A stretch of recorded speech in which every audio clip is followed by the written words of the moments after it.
Hello all, welcome back to our YouTube channel. So welcome to our economy sessions. Guys, in this video we shall discuss about budget, constitutional articles ఏమన్నా budget కి relate అయి ఉన్నాయా అనేది తెలుసుకుందాం and అట్లాగే history of budget in India గురించి discuss చేద్దాం. ఇవన్నీ ఈ వీడియోలో మనం మాట్లాడుకుందాం. అండ్ దానికంటే బిఫోర్ మన ఎకనామీ పేపర్లో ఒక complete topic budget, planning commission and నీతి ఆయోగ్ గురించే ఉంది మన సిలబస్లో. సో ఇది ఇంటరిమ్ బడ్జెట్ కాబట్టి socio economic outlook and annual బడ్జెట్తో పాటుగా మనం బడ్జెట్ యొక్క బేసిక్ డీటెయిల్స్ అన్నీ తెలుసుకొని ఉండాల్సిన అవసరం అనేది ఉంది. అండ్ ఇప్పుడు ఈ వీడియోలో మనం ఫస్ట్ బడ్జెట్ యొక్క డెఫినేషన్ గురించి తెలుసుకుందాం. బడ్జెట్ అంటే ఏంటి అసలు? ఇది ఒక అందాజా, అంటే ఒక మన ఫ్యూచర్లో వచ్చే ఆదాయం అండ్ అట్లాగే మనం చేసే ఖర్చు తెలుసుకోవడానికి ఒక అందాజా అన్నమాట. సేమ్ మనం ఎట్లాగైతే టూర్కి వెళ్ళినప్పుడు బడ్జెట్ ప్లాన్ చేసుకుంటామో అట్లానే కంట్రీ అండ్ స్టేట్ కూడా బడ్జెట్ అనౌన్స్ చేసుకుంటాయి అన్నమాట. అండ్ ఇది అర్థమైంది కదా డెఫినేషన్ ఆఫ్ బడ్జెట్ ఏంటి అనేది. Then coming to the articles related to budget. మరి ఆర్టికల్స్ ఏమన్నా బడ్జెట్కి రిలేట్ అయి ఉన్నాయా అనేది మాట్లాడుకుందాం. రైట్, ఆర్టికల్ 112 అండ్ ఆర్టికల్ 202 అనేవి ఈ టూ ఆర్టికల్స్ ఏమంటే 112 ఏమో సెంట్రల్కి అండ్ 202 ఏమో స్టేట్కి. ఇవేం తెలుపుతాయి అంటే ఒక యాన్యువల్ ఫినాన్షియల్ స్టేట్మెంట్ అనేది తమ లెజిస్లేచర్స్ ముందు పెట్టాలి అని చెప్తాయి అన్నమాట. నెక్స్ట్ ఆర్టికల్ 113 ఏం చెప్తుంది అంటే కన్సాలిడేటెడ్ ఫండ్ ఆఫ్ ఇండియాకి ఎక్స్పెండిచర్ ఛార్జ్ ఏమైనా చేస్తే గనక అది ఒక డిమాండ్ ఫర్ గ్రాంట్ రూపంలో హౌస్ ఆఫ్ పీపుల్కి రిప్రజెంట్ చేయాలి ఆర్ సబ్మిట్ చేయాలి. అంటే హౌస్ ఆఫ్ పీపుల్ అంటే ఎవరిక్కడ? లోక్సభ.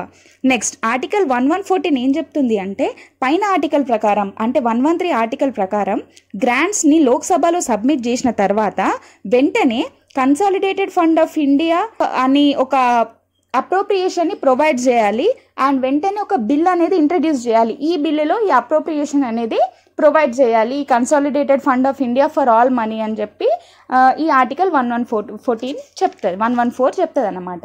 నెక్స్ట్ ఆర్టికల్ 116 ఏం మాట్లాడుతుంది? ఓట్ ఆఫ్ అకౌంట్ అనేది సెంట్రల్ గవర్నమెంట్కి తమ షార్ట్ టర్మ్ ఎక్స్పెండిచర్ని మీట్ అవ్వడానికి ఉపయోగించే ఒక గ్రాంట్ మాత్రమే. ఇది కొన్ని నెలలు మాత్రమే ఉంటుంది. ఎప్పుడైతే కొత్త ఫినాన్షియల్ ఇయర్ స్టార్ట్ అవుతుందో అప్పుడు ఇది క్లోజ్ అయిపోతుంది అన్నమాట. అంటే ఇదేంటి, ఈ ఓట్ ఆఫ్ అకౌంట్ అనేది సెంట్రల్ గవర్నమెంట్కి ఒక షార్ట్ టర్మ్ ఎక్స్పెండిచర్ని మీట్ అవ్వడానికే ఒక గ్రాంట్ లాగా ఉంటుంది. అండ్ అది కూడా కొత్త ఫినాన్షియల్ ఇయర్ స్టార్ట్ అయ్యేంత వరకు మాత్రమే, కొన్ని నెలలు మాత్రమే ఉంటుంది. సో గైజ్, ఇవి కొన్ని ఆర్టికల్స్ బడ్జెట్కి రిలేట్ అయి ఉన్న ఆర్టికల్స్ అన్నమాట. ఇప్పుడు మనం బడ్జెట్ యొక్క హిస్టరీ గురించి తెలుసుకుందాం. బడ్జెట్ అనేది ఫస్ట్ టైం బ్రిటిష్ క్రౌన్ కోసం ఈస్ట్ ఇండియా కంపెనీ ఏప్రిల్ 7, 1860 రోజు ఇంట్రడ్యూస్ చేసింది. ఫస్ట్ ఇండియన్ బడ్జెట్ని ప్రవేశపెట్టింది ఇండియన్ కౌన్సిల్ అడ్వైజ్ చేసిన వైస్రాయ్ ఎవరైతే ఉన్నారో వాళ్ళే ఫైనాన్స్ మినిస్టర్ కూడా, జేమ్స్ విల్సన్ అనే పర్సన్ ఫిబ్రవరి 18, 1969 రోజు ఇంట్రడ్యూస్ చేసిండ్రు అనమాట. ఇండిపెండెన్స్ వచ్చిన తర్వాత ప్రజెంట్ చేసిన ఫస్ట్ బడ్జెట్ ఎవరు అని అంటే sir R K Shanmugham Chetty on November 26, 1947. Republic ఇండియాలో ఫస్ట్ బడ్జెట్ని ఎప్పుడు రిలీజ్ చేసిండ్రు అని అంటే 1949 అండ్ 50లో డెలివర్ చేసింది ఎవరు అంటే John Matthai. Right. Next RBI and first Indian governor and also అట్లాగే ఫైనాన్స్ మినిస్టర్ అయిన మిస్టర్ దేశ్ముఖ్ ఫస్ట్ టైం 1951, 1952లో ఇంటరిమ్ బడ్జెట్ని ప్రజెంట్ చేసిండ్రు. బడ్జెట్ని ఎక్కువసార్లు ప్రజెంట్ చేసింది మాత్రం Morarji Desai between 1959 to 1963 and again from 1967 to 1969. Right.